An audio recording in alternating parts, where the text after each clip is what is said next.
What is going on, y'all? Thank you for joining us here on the Mission Ready Men Briefing.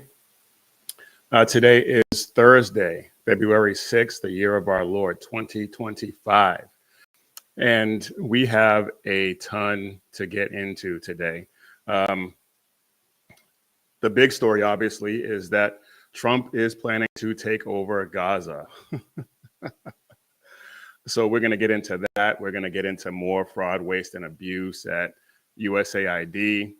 Pam Bondi was confirmed, and so she's making some moves, and a ton of other stuff to get to that I probably won't get to because, as you all know by now, I am pretty long-winded. But please don't forget to hit the like button, comment, share, subscribe, do all the things.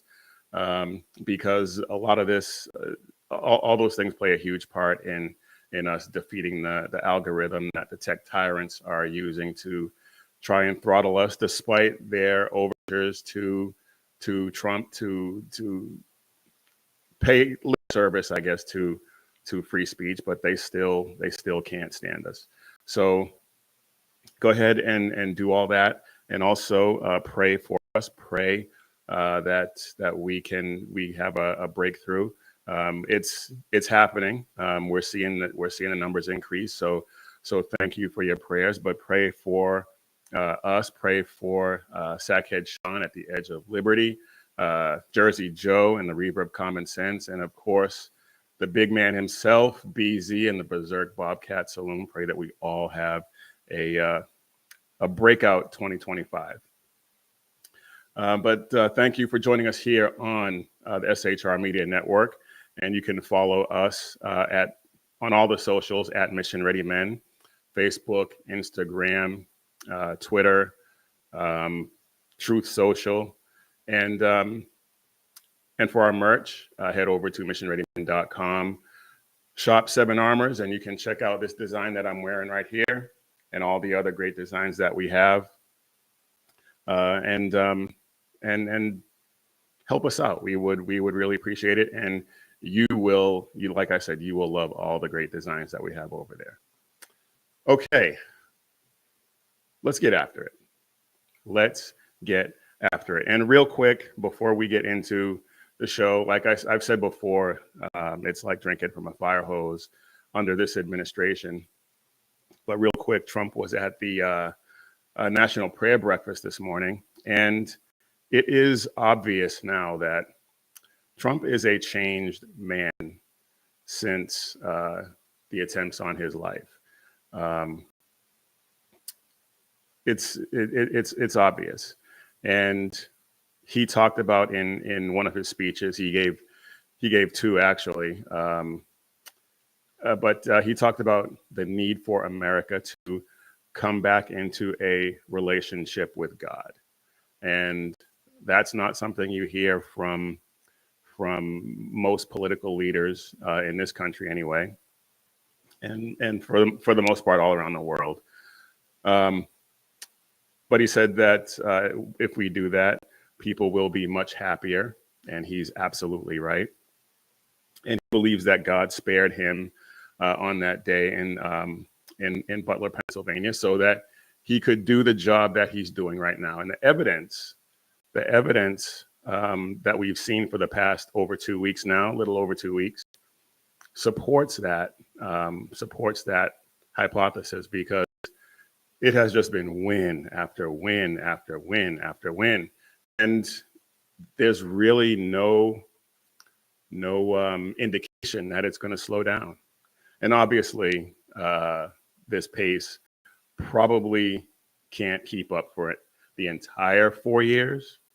I'm sure there'll be some lulls in between, but I think the left is in for a long 4 years. So God bless President Trump. All right. Now to what I really had prepared for the show. President Trump, he he dropped a bombshell. He dropped the bombshell the other day, and he he really, I don't think people really understand. I don't think people really understand what he is, what he's all about, because he dropped a nuclear bomb the other day, and the left, of course, freaked out. They absolutely freaked out, and it's it's almost tedious to watch on some level because they freak out over everything. They freak out over everything, and they freaked out over this. They were talking about he was going to get us into another war and all this stuff. And of course, nothing could be further from the truth, because that's not what he's about. And if you pay attention to him, you would have known that that wasn't the case. But even if you didn't pay attention, just waited a few hours even, you would have known, or at least you should have known, that what he said in terms of taking over Gaza there was nothing in terms of boots on the ground. There was nothing like that. But here, he dropped some huge news about taking over Gaza. And that was never his intention to at least I don't think it was ever his intention to take over Gaza. But listen to what he actually did say. The U.S. will take over the Gaza Strip, and we will do a job with it too. We'll own it and be responsible for dismantling all of the dangerous unexploded bombs and other weapons on the site, level the site and get rid of the destroyed buildings, level it out, create an economic development that will supply unlimited numbers of jobs and housing for the people of the area. Do a real job, do something different. Just can't go back. If you go back, it's going to end up the same way it has for 100 years. And of course, he's right, because what's been going on is that we've been doing the exact same thing over and over, proposing the same nonsense over and over. And as Caroline Levitt said in her briefing, the definition of insanity is doing the same thing over and over and expecting a different result. We've been doing the same thing over there. Everybody's been doing the same thing over there. And what's it gotten us? It's gotten us nothing but terrorism and Gaza destroyed, Israel constantly fighting with Hamas and the Palestinian Authority. It doesn't make any sense. And so what Trump is proposing here is obviously something different, as the press secretary said, out of the box. But I'm gonna get into it here in a second, because I think that something out of the box is what is needed, because otherwise we're going to be dealing with the same thing for the next 100 years. It's never going to end. And I think Benjamin Netanyahu, I think they talked about this because those were prepared statements. If you notice, he was reading a lot of that, and so Benjamin Netanyahu knew what was coming, and he doesn't. As I said, Trump does not want to send our military over there to fight Hamas. He doesn't. And I think there were a few things at play here. And I think one of them was that he is basically giving the green light to Israel to go scorched earth on Hamas and just wipe them all out. Wipe out Hamas, wipe out the Palestinian Authority, just clean house. Do what just unleash them, release the dogs of war. I think that's part of what was going on there. And in some of his remarks, he talked about making Gaza a resort, building it into something akin to what the UAE has over in Dubai. And I seem to remember them talking about that a long time ago as well. And just imagine if the United States, President Trump, partnered with Israel, partnered with the UAE, partnered with some of the other countries that have peace treaties with Israel to build up the Gaza Strip. Doesn't involve boots on the ground, doesn't involve taxpayer dollars. How do you think the Arab world would react to that? How do you think the Arab world would react to having the United States have such a prominent role in the building up of Gaza? I don't think they would like it very much.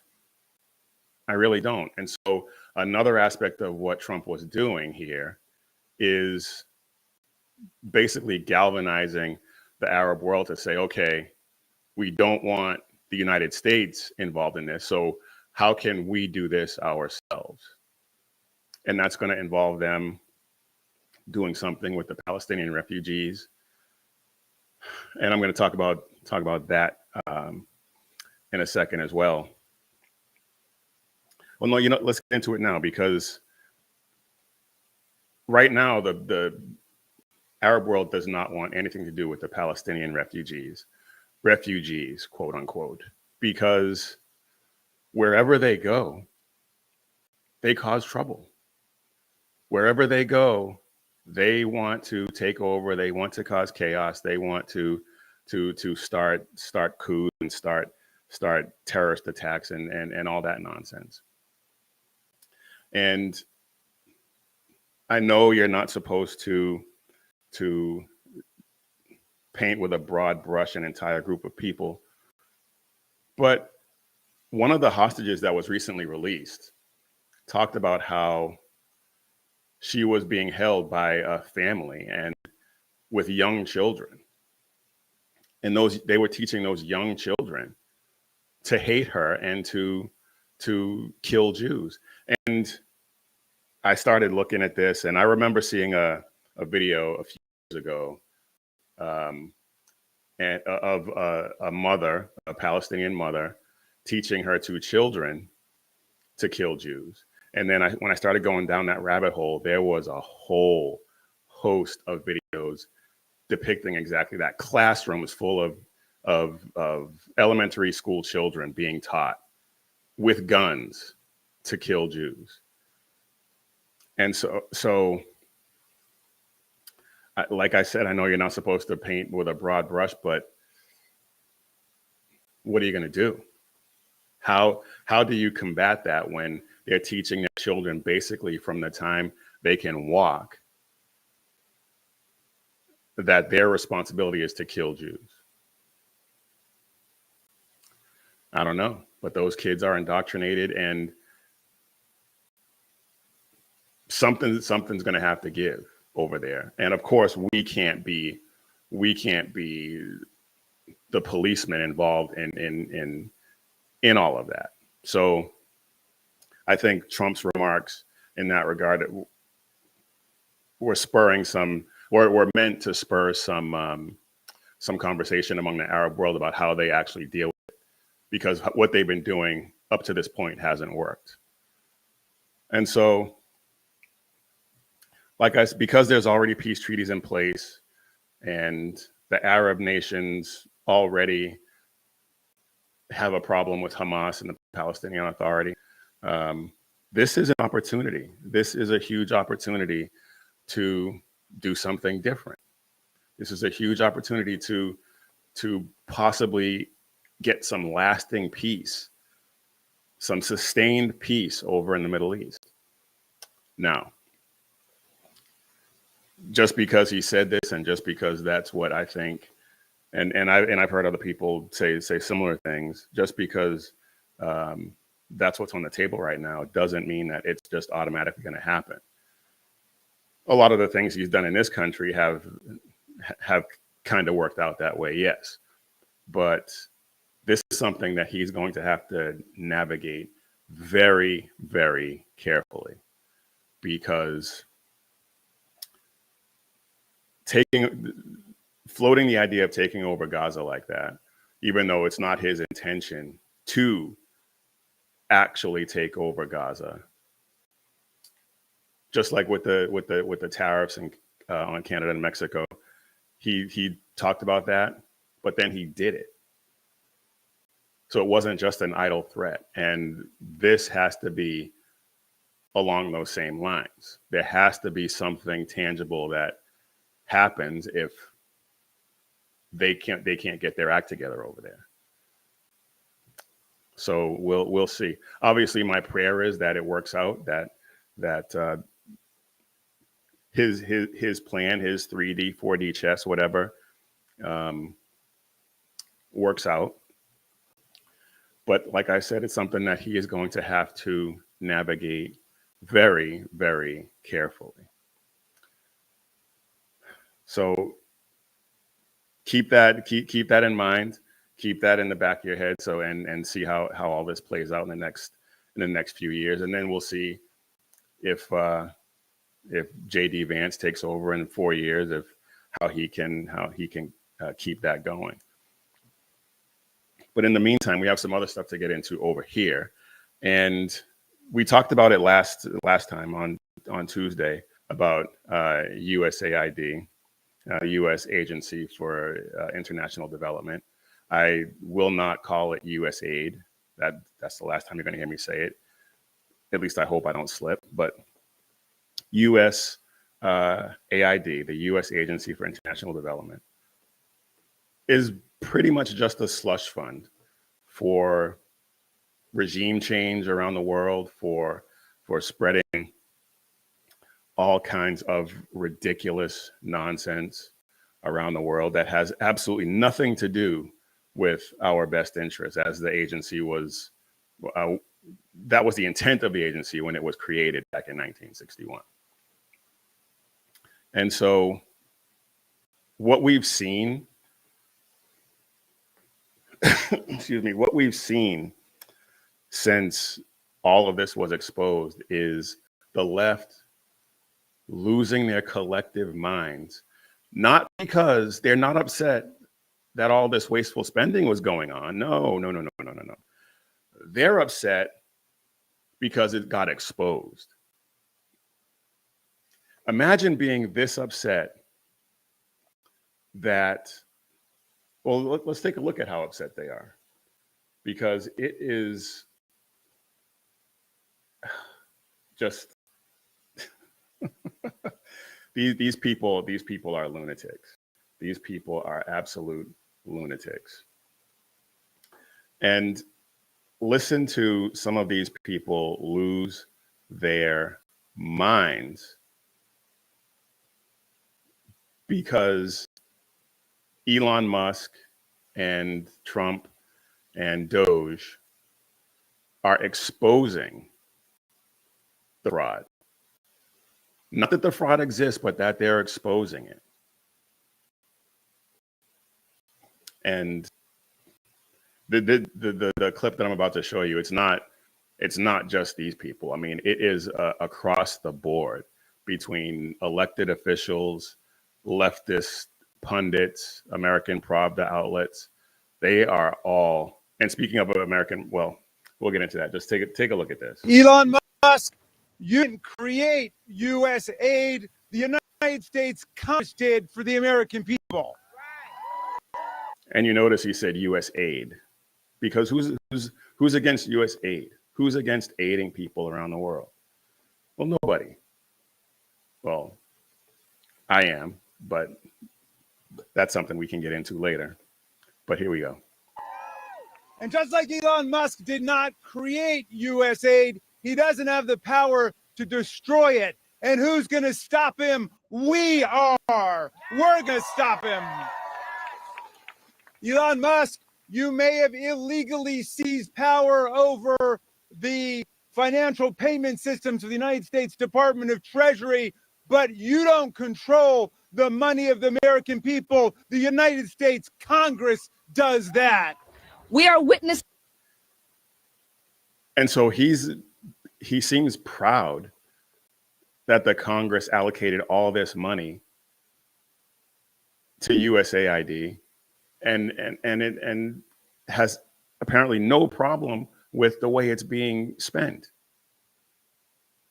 Wow. A constitutional crisis.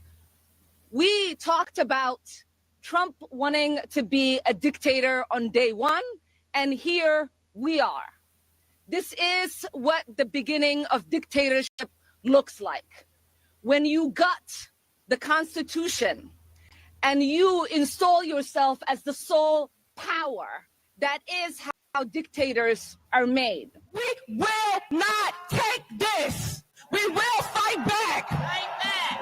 Fight back. And as I close out, because I know we've been out here for a long time, we are at war. Anytime a person gets $250 million into a campaign and they be given full access to the Department of Treasury of the United States of America, we are at war. With unprecedented organizing, mobilizing, agitating, we will see you in the courts, in Congress, in the streets. Elon Musk is a Nazi Nepo baby.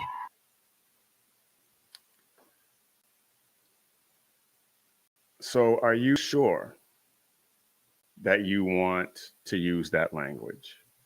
One of them, LaMonica, whatever her name is, talked about being at war. Ayanna Pressley talked about seeing us in the streets. Are you sure that's what you want to do? And you notice how they're always talking about how the right is the party of violence, yet the other one's always talking about meeting people in the streets. The other one's always talking about war. Are you sure you want that? Because if you do, your terms are acceptable. But these people, they're upset because the fraud, waste, and abuse got exposed, not because it's going on. Imagine being that upset. I saw a clip of a video. This girl was talking about how, imagine if somebody robbed a bank and you ended up being mad at the bank for calling the police instead of the person who actually robbed the bank. And I'm paraphrasing a little bit because I didn't pay a whole lot of attention, but that was the gist of it. That's what this is. You're upset that the $2 million for sex changes and LGBT activism in Guatemala got exposed. You're upset because $20 million went to a new Sesame Street show in Iraq. Really? You're upset because USAID paid $4.5 million to combat disinformation in Kazakhstan. You're upset because $500,000 went to a group that empowers women in an attempt to solve sectarian violence in Israel.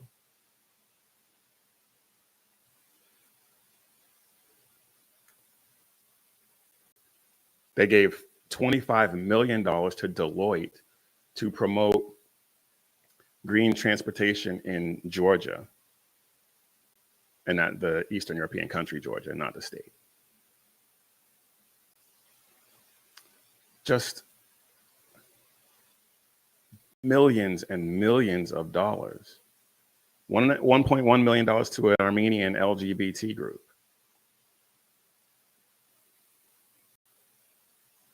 $1.3 million to Arab and Jewish photographers.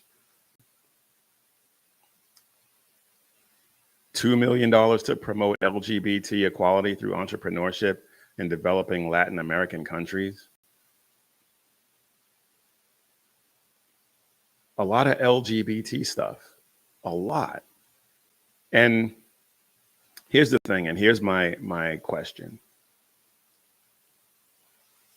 $16.8 million to a group in Vietnam for inclusion, whatever that means. So here's my question. Do you really think that all of this money, and that's that I didn't even go through the entire list, which I have in front of me, that is not anywhere close to the entire list of all of the money that they just threw away, set on fire, basically. What do you think the chances are that the money that they say this stuff went to actually went to those causes, or at least a significant portion of that money? Do you really think $3.9 million went to LGBT causes in the Western Balkans? Do you? No. I would, no. There's absolutely no way. And I mentioned the gay comic book in Peru the last time we talked, and nobody can seem to find that comic book. It doesn't exist. At least it doesn't appear to exist. And that was only $32,000, something like that. But still, that's $32,000 wasted, or $32,000 spent for something that is very likely diametrically opposed to United States interests. And I suspect that that's true for the vast majority of these expenditures. And I mean, obviously the LGBT, all that stuff, none of that is really in our interest. And I suspect that it's a good part of that. A small percentage of it may have gone to some agency, may have gone to some group in these countries, but the rest of it, who knows? But I guarantee you, $2.5 million or $5.5 million did not go to LGBT groups in Uganda. Guaranteed. Guaranteed. And so these leftists are so upset that this got exposed, not that it's actually happening. And so what that tells you something. That tells you that this is affecting their bottom line. This is affecting their pet projects. This is affecting their bank account. There's no other reason for them to be this upset. None.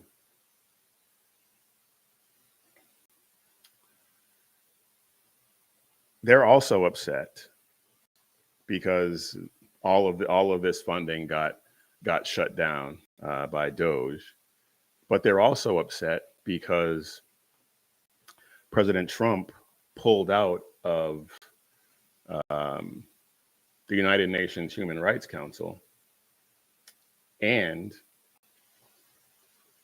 the United Nations Relief Works Agency, UNRWA. He stopped funding for that, and he pulled out of the UN Human Rights Council.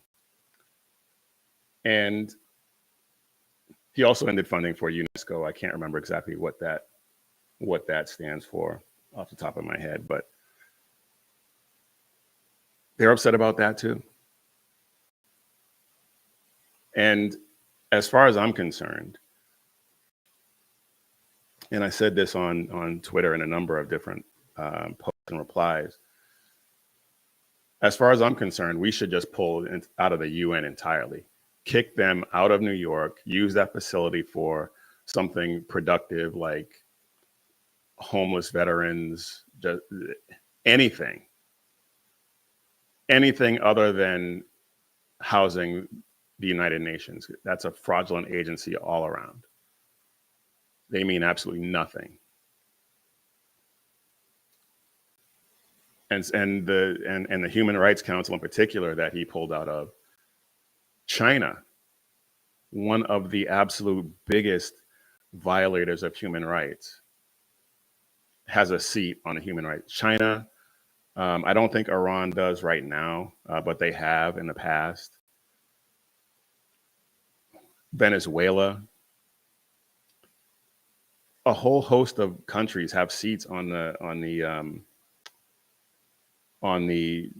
Human Rights Council. Let's see: China, Egypt, Burundi, Venezuela.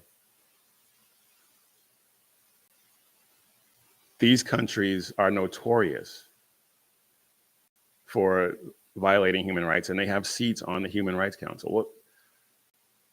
How do they have any authority to tell anyone that anyone else is violating human rights? I mean, come on, it's ridiculous. And so, good for Trump for pulling us out of that. And of course, they're all up in arms about that. And the funny thing is, they're so upset about so many different things, they can't keep up. And I think that is absolutely outstanding. Outstanding. The wins just keep piling up. And I'm here for it. I am here for it. This is the Trump effect. This is the Trump effect. And before we move on to some other things, I just want to give a shout out to our sponsor, and that is Carry Girl Gear. That is my beautiful wife's company. And Valentine's Day is almost here, guys. I mean, it's 8 days away at this point, a week away. But there is still some time. There is still some time to get your girl something really special. So check out carrygirl.com and find some of the best, some of the coolest designs on some of the highest quality shirts that you will find anywhere. And there's drinkware, there's hats, there's all kinds of accessories that your wife, your girlfriend would absolutely love. And if you're not sure what they could be, if you're unsure about the right size to get, then go ahead and get yourself get her a gift certificate and let her pick her own stuff. That may work for some of you guys. It may not, but check out carrygirl.com today and make sure you have a nice Valentine's Day. Carrygirl.com. All right, so the cabinet picks, they're moving better than they did the last time, because I think at this point in his presidency, the first go around, he may not have even picked all of these people, picked people to fill all of those cabinet positions. So at this point, I believe there are 12 that have been confirmed. Pam Bondi being the latest one, and she hit the ground running. She hit the ground running and took a sledgehammer to the previous administration, and I think that is absolutely amazing because she issued some directives day one, and it was absolutely glorious. One of the first things she did was stop funding sanctuary cities. That's awesome. She directed the DOJ to work with DHS to stop funding these sanctuary cities, and good. They're violating the law, as Tom Homan is very fond of reminding everyone, and we're going to talk about him later on in the show. But she created a task force to look for instances of politicized justice over the last 4 years, the previous administration, and she's she issued a whole host of directives that we don't really have time to get into. But she also ordered reviews of the prosecutions against Trump brought by Jack Smith, Twinkies Bragg, Alvin Bragg in Manhattan, and New York AG Letitia James. This is outstanding. I hope that these reviews find ways for them to, I don't want to say retaliate, but I hope they find ways to, I hope they find something illegal that they can actually prosecute. I think they will. And I cannot wait. Absolutely cannot wait. And she ordered a review of the FBI's targeting of Catholic Americans, the Justice Department's targeting of school board meetings, parents who went to school boards, because you know that Merrick Garland labeled parents who question anything at school boards as domestic terrorists. And she also ordered a review of the abuses of the Freedom of Access to Clinic entrances, the FACE Act, and that was the law that was used to prosecute a number of pro-life advocates who were just praying and singing hymns in front of abortion clinics. They never blocked any access. It's on video where they're not blocking access to the clinic itself. They're just praying. But because the previous administration hated Christians so much, they decided to go ahead and prosecute. And Trump pardoned all those people, and I am so happy that he did that. But the people who brought those prosecutions need to be held to account. They need to be held to account because that is just unacceptable. Absolutely unacceptable. They need to be held responsible for prosecuting people for exercising their faith. And I got into it with some people on social media because, well, I've talked about this guy before, but I was commenting, going back and forth with this guy, Talbert Swan, an alleged bishop. And so people got on me and said, well, do you support, do you follow Jesus? And yes, I do. Absolutely. And yet you voted for Trump. Yes, I did. I didn't vote for him to be my pastor. I didn't vote for him to teach me the Bible. I voted for him to fix all the stuff that Biden and his puppeteers broke. And one of the things that they broke was religious liberty. And Trump is vowing and making sure that people are free to practice their religion the way they see fit. So that's why I voted for him. That's all there is to it. He's not my pastor. He's not my biblical teacher. He's a guy who's allowing us to freely pursue the word of God the way we see fit. And if you can't understand that, then that's a you problem. And I want to move on because we're getting, well, we got a little bit of time and there's a few other things I want to get into. I thought I would be talking about RFK's confirmation at this point, but he has not been confirmed yet. I'm not even sure if the vote has been scheduled for him or Tulsi. And I know it hasn't been scheduled for Kash Patel. And I think that the left, I think they had a filibuster. I think they engaged in a filibuster on one of them. I can't remember who, but these are the same people who said that they wanted to get rid of the filibuster, but now they're freely making use of it. Imagine that. Hypocrites. No, not the left. They're not hypocrites. No, of course not. But I wanted to, there's a story I wanted to talk about out of Texas. I don't talk about a lot of local stories, but I wanted to talk about this one because this one goes to the heart of,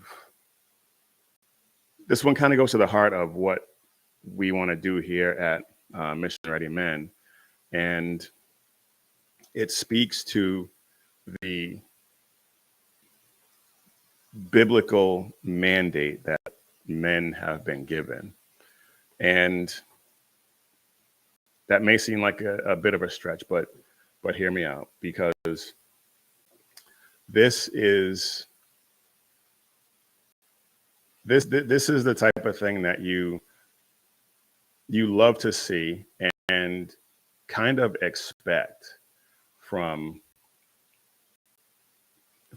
men. And this happened in Pearland, Texas. And four dads were at their kids' band practice, and somebody they were doing something, and they heard shots, and they ran to the gunfire. And I don't think it was four guys. One of them was a cop. Three of them were veterans, Army, Air Force, and Marine Corps. And they ran to the gunfire and subdued the shooter. And the shooter was an 83-year-old man. I think he was probably confused. I don't think this was like a mass shooting incident where somebody was just trying to kill as many people as possible. Seems like this guy was old, confused, and needs help. But this is the type of sheepdog response that you expect from men, from real men. And it's, as I said before, it's a biblical principle. It's a biblical mandate that men protect their families. And that's what these guys did. And they did it well. And even though they were veterans, even though they were veterans and a cop, you don't have to be a veteran or a cop to have that sheepdog mentality. You just have to be willing to protect your family. Ephesians 5:25 says, "Husbands, love your wives just as Christ loved the church and gave himself for her." And that's talking about Jesus Christ giving up his life so that we could have eternal life. And that's what men are supposed to do. They're supposed to be willing to lay down their lives to keep their family safe, and their friends and their community and stuff like that. But first and foremost, obviously, their family. And that's what these guys did. And there's a huge deficit right now in men willing to do that, men capable of doing that. The generation that's coming up right now, I have my doubts that a lot of them, well, let me put it this way. I suspect that a decent percentage of them not only are not willing to run towards the gunfire, but are incapable of doing anything once they get there. And that's unfortunate. And that is something that we have to pray about, seek God about, and get this turned around, because we want more men like these guys. And in that vein, in that idea, that could be happening. That could actually be happening right now, because as it turns out, since November 5th,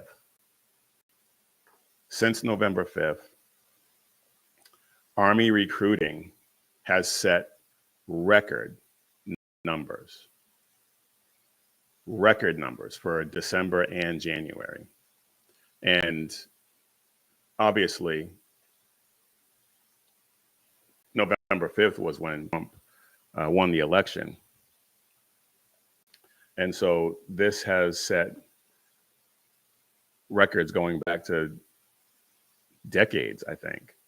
Well, 12 years, it says.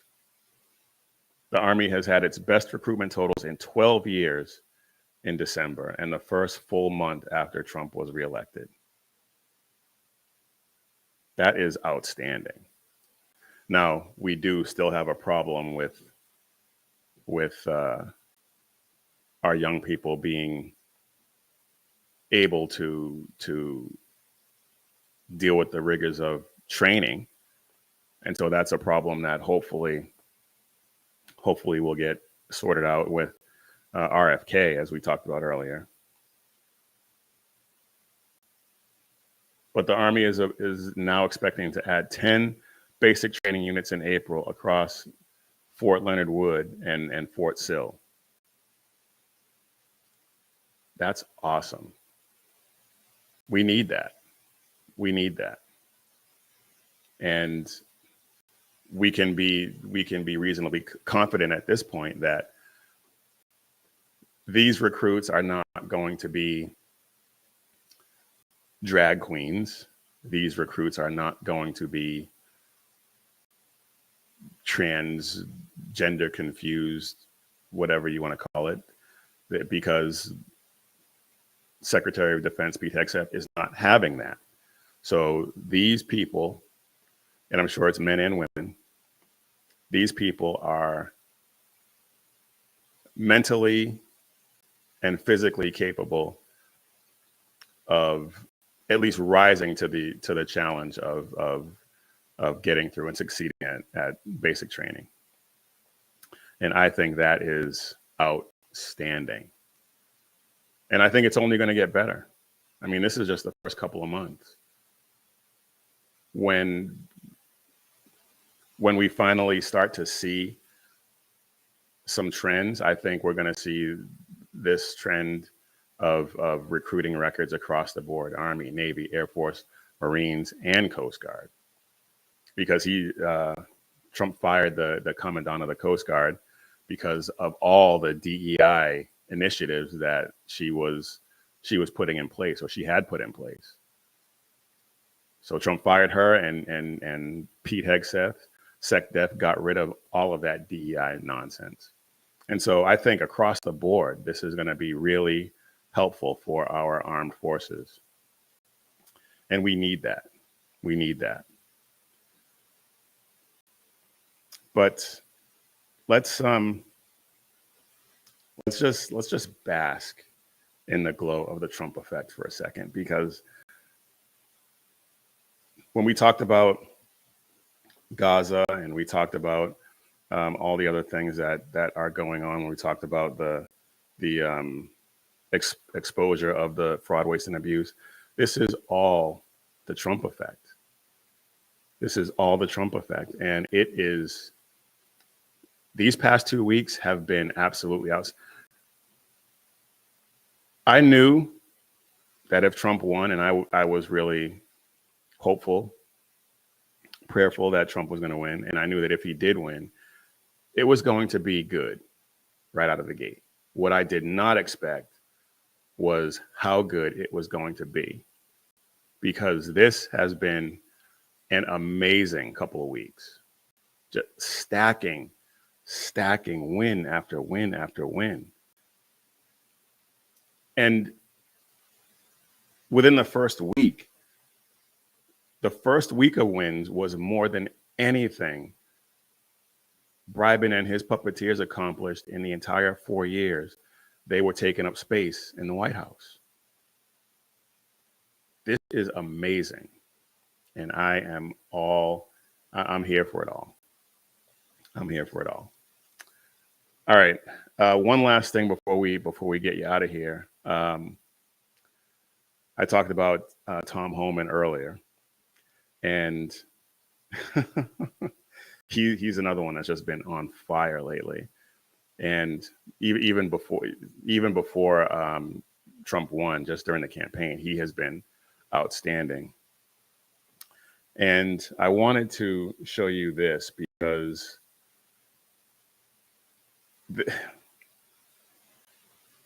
I try not to.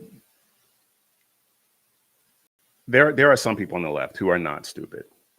There are some people on the left who are not stupid. There's not a lot of them. And there are a lot of people who say that the left, who will tell you that the left. And but the evidence suggests otherwise. The evidence suggests that collectively they are a bunch of morons. And here's one of them pretty much admitting, not pretty much, he's copping to a felony. And when Tom Homan hears it, he reacts in a way that only Tom Homan, in the way that only Tom Homan can. Governor of New Jersey, Phil Murphy, basically admitted that he knew somebody that didn't have full documentation, that he was hiding over his garage. Tammy and I were talking about, I don't want to get into too much detail, but there's someone in our broader universe whose immigration status is not yet at the point that they are trying to get it to. And we said, you know what, let's have her live at our house above our garage. And good luck to the feds coming in to try to get her. Then we have Tom. And not only did he admit to a felony, but then he said, yeah, and good luck trying to enforce the law. What? The governor of a state basically thumbing his nose at the law of the land? Tillis from North Carolina saying that people should have the right to sue sanctuary cities and states that aid and abet in law breaking. Your comment on all of that? Well, I think the governor's pretty foolish saying what he said, because I got note of it, won't let it go. We'll look into it. And if he's knowingly harboring, concealing an illegal alien, that's a violation of Title 8 United States Code 1324. And he is knowingly doing it because he said so.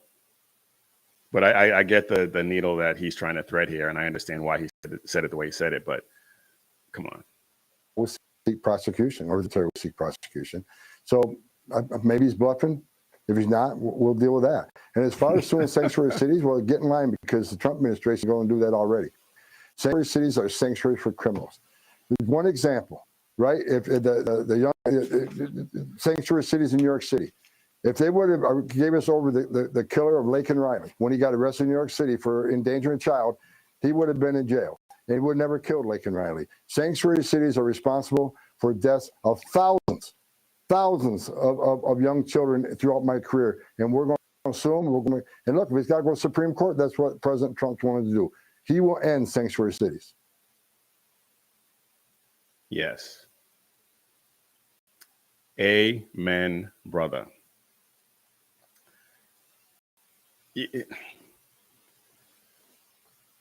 Like Tom Homan said, that was foolish for him to say. And they say a lot of really stupid stuff. And we know for a fact that a lot of them are stupid. Mazie Hirono is a moron. AOC, trying to say that Elon Musk is one of the least intelligent billionaires she's ever seen. Just, I hope somebody pulled her coat after that and said, "Hey, look, this guy," and I'm not even going to bother get into it. It's obvious that's just ridiculous, especially coming from her. Especially coming from her, the bartender, who now some people have said that she wasn't even a bartender, she was a bar back, which is even better, honestly. But anyway, that is all I got for you today, folks. I will try to do better the next time. Please don't forget to like and subscribe and share these videos, because we want to continue to spread the word and preserve this blessing of the United States and the liberty that has been promised to us by Jesus Christ. We want to continue to spread that and preserve it for future generations. And I think right now we're well on our way. But if you like the shirt I'm wearing, head over to missionreadymen.com, shop 7 Armors, check out this design and all the other great ones that we have. And as always, when seconds count, the police are only minutes away, but the Lord is right there with you. So keep your prayers going up and your head on a swivel. God bless.